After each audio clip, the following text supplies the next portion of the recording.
Next question देखते हैं हमारे पास क्या है आज। A question is given followed by the two statement 1 and 2. Consider the following question and statements and mark the correct option. ठीक है, तो क्या है हमारे पास, कह रहे हैं कि क्वेश्चन क्या है, इस p plus Q whole square minus 4pq where p and q, ये p एंड q होगा। ठीक है, where p and q are natural numbers is positive.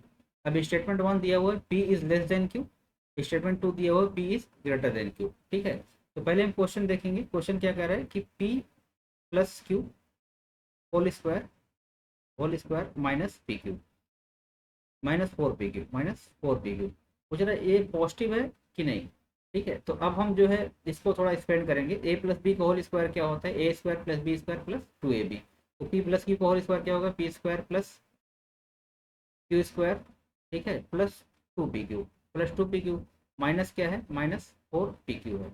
ठीक है, अब यहाँ से +2pq -4pq क्या हो गया, -2pq, तो P square plus Q square minus क्या हो गया, -2pq। ठीक है, तो ये किसका फॉर्मूला होता है, ये होता है p माइनस क्यू का होल स्क्वायर। अब देखिए ये जो एक्सप्रेशन दिया हुआ था हमने इसको जो है रिड्यूस कर लिया।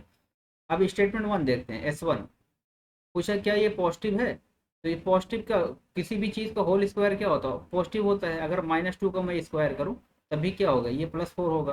तो ये ऑलवेज पॉजिटिव होगा, प्रोवाइडेड दैट कब नहीं होगा, इफ अगर p इक्वल टू क्यू हो जाएगा तब ये क्या हो जाएगा, ये 0 होगा and 0 is not a positive number. तो अगर हम स्टेटमेंट 1 लेते हैं, S1 कह रहा है कि p is less than q, तो अगर p is less than q होगा तब क्या होगा, ये निगेटिव आएगा और निगेटिव का स्क्वायर क्या होगा, पॉजिटिव। ठीक है, तो यहाँ से आंसर मिल जा रहा है यस। ठीक है, और दूसरा क्या है, तो इसका मतलब S1 से हम आंसर जो है इस क्वेश्चन का दे सकते हैं। S2 क्या रहा है, S2 कह रहा है कि P is greater than Q। अगर P is greater than Q होगा तो इस केस में क्या होगा, तब ये P माइनस क्यू क्या होगा, P माइनस क्यू जो होगा पॉजिटिव होगा, और पॉजिटिव का स्क्वायर क्या होता है तभी पॉजिटिव होता है।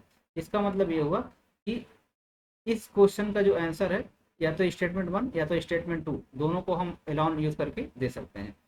The question can be answered by using statement 1 of the statement Elon but can not be answered using other statement Elon, ये गलत हो जाएगा। ठीक है, the question can be answered by using either statement Elon. अभी हमने देखा कि स्टेटमेंट 1 या स्टेटमेंट 2 किसी का भी यूज करके हम आंसर इसका कर सकते हैं, इसलिए option B is correct. Okay, thank you.